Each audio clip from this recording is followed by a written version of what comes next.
Yo, what's up mga boss? Medyo lumayo na tayo ngayon, no? Again, this is Eric Motobike. Welcome back to my YouTube channel. Ayun, thank you sa manunood at sa mga manunood pa lang. At welcome syempre doon sa mga bago pa lang sa akin channel, no? Ayun, nandito tayo ngayon sa Sampaloc 1, Dasma, Cavite. Okay, selection, ayun, kung napapansin nyo yung selection sa bike shop. Okay, yung nakita nyo dyan sa thumbnail na i-bike check natin. At syempre, yung price na rin, yung Saba, no, Extreme. Ayan, nasa likod ko. Ayan, okay. Kusugin na lang natin yung mata natin sa ganda. At sa hindi kayo maniwala, yung timbang nito 5 kilos mga boss. Sobrang gana, no? Parang ayuda lang 5 kilong bigas. Okay, hindi na natin patatagal ito. Samahan nyo ko, i-check natin kung ano yung mga nakakapit sa kanya na mga katulad na lang ng group set. Okay, let's go. Okay mga boss, kanina umpisa pa lang sablay na kaagad ako. Extreme sabi ko, X3 pala. Okay, umpisahan natin sa kanyang frame. Ayan, sa frame nito mga boss is carbon, no. Ang sabi sa akin, hindi yun, alam niyo naman, hindi ako mahilig mag-search, sorry, no. Tinatanong ko lang, ang sabi nung isang mapagpagkatiwalaan na source is T800 yung ginamit sa kanyang pagka-carbon, no. Ayun, kasi marami yan, T700, may T1000, okay. Tapos itong sa ano niya, ito sa may caliper niya, dito dumaan sa apex tube. Ito siguro 'yon. Ito. Yan, dito siya dumaan, ano. At 'yon, napansin ko rin, may pagka, ang design talaga nito is aerodynamic design.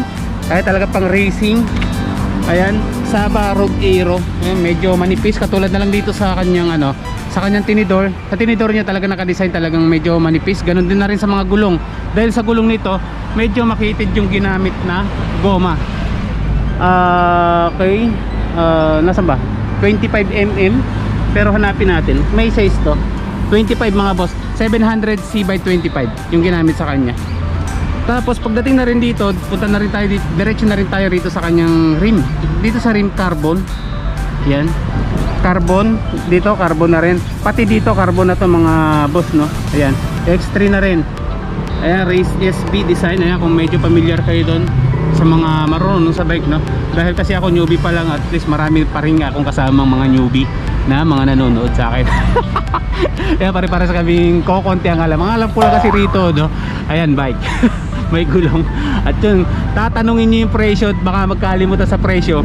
Ang presyo nito is 120,000. Bago ko ituloy mga boss, 120,000. Hindi ko alam kung ano yung kasama. Mamaya tatanungin ko pagpasok natin doon sa kanilang shop. Kasi nandito tayo sa ilalim ng puno ng mangga. Ayan. Medyo sa paligid, medyo marumi. Wag na yun. Okay, punta tayo sa kanyang ano, drive train naman. Ay, sorry. Okay. Tapos sa size pala ng ano nito is size 52 sa frame. Ito makikita natin. Medyo okay ito sa matatangkad, siguro sa mga 5 ano, mga 5'6". Ayan, 5'7" is okay na siya kasi ako is ginagamit ko is 54 yung size, no. Ito is 52. Ang taas ko is nasa 5'7", pero 54 medyo malaki nga sa akin. Ito, yan, binigyan ko lang kayo ng konting idea, no? Kung mga 5'6 kayo or 5'7", swak na swak sa inyo itong size na to.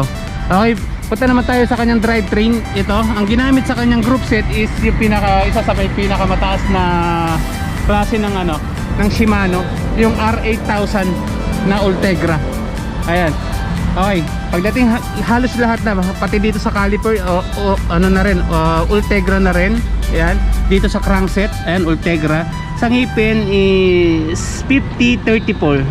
Okay, MS Shimano Ultegra. At pagdating naman dito sa kanyang cassette or sprocket, bilangin ko na lang mga boss, 11, 2x11 speed na cassette type. Tapos sa kanyang hub yung ginamit is Novatec. Tama, Novatec. Ayan, sa kanyang hub. Siyempre, unahan at likod yan. Tapos ito, Ultegra na rin dito sa kanyang RD. Okay. Sa spoke naman ito or rayos, pag mga ganito, bilog pa siya eh. Pero ito ano na to, stainless to, black stainless to. Yan, Knight yung ginamit na brand, no. At same na same din ang kulay pagdating naman dito, combination. Ayan, glossy black and glossy red. Okay, ito yung makikita natin dito sa kanyang ibabaw na mga disenyo, innovation, technology. At pagdating pala naman dito sa kanyang seat post is carbon na rin to mga boss. Pisik, Pisik, no? Pisik, tama ba yung ano ko rito? Antares. Ayan, yung sa saddle. Kung familiar kayo dyan, boss. Medyo ngayon ko lang to nakita, no? Okay, yan dito, may mga warning dito. Ayan, this frame is made of carbon fiber. Ayan, basahin daw muna bago magbike. At pagdating naman dito sa ano niya, is carbon na rin to mga boss. Dito, ito, pakita ko na lang sa inyo, no? Mahina pa ako sa mga sukat-sukat na ganito eh. Pero powered by night na rin siya. Ayan, medyo katamtaman ng haba siguro, para 100, mga ganon, no? 90. Okay. At dito is, alam ko carbon na to. Sabi sa akin, carbon na rin tong drop bar nya. Ayan. Ito yung Ultegra R8000 mga boss. Okay. Ayan, nasabi ko na sa inyo yung presyo, 120,000. Ayan, babalik lang tayo ng konti rito. Ayan, comment down below na lang din kung anong tawag talaga sa ganito. Pero syempre F dito, yung tamang tawag dito kung integrated ba or C or clam. Kasi hindi yun na kaya post, no? Andito lang siya sa gilid. Okay, Eric Motobike, search din pag may time. Alright. Ayan, wala naman na tayo masyadong pag-aanohan dito, pag-uusapan. Ayan, nasabi ko na sa inyo yung frame, carbon T800. Tapos yung presyo is 120, no? Size 52. Tapos sa group set ay R8000. Yan lang naman yung mga sa marurong, yan naman yung unang tinitingnan, no? Okay, pati sa dito sa rim is carbon. Ayan. Okay pala, sorry, nakalimutan ko. Ay habol ko tong ano nya dito sa dropout is quick release. Ayan, quick release cassette type dito. Ayan, parehas sila rito, Novatec na rin.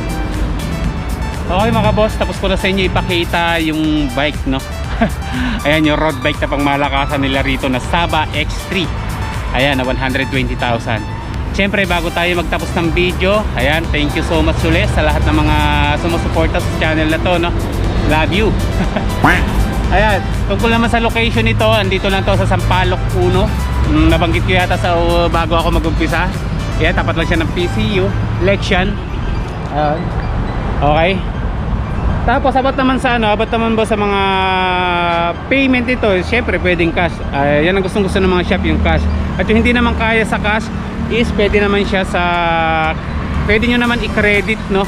Hindi ko na lang alam kung, hindi ko alam kung paano yung ano doon, yung proseso doon, no? Pwede naman kayo tumawag sa kanila. Dahil ilalagay ko naman sa description ng video na to yung kanilang Facebook page at pwede na kayo makipag-usap. At syempre kung medyo malayo kayo, baka pwede pa ipa-deliver sa inyo mga boss. Bago magtapos yung video, no, abangan nyo yung susunod na ipipicture ko yung Pulsus. Ayan, hanggang dito na lang rin siguro yung video. Yan, magpapaalam na si Eric Motobike. God bless. I love you all. Bye bye.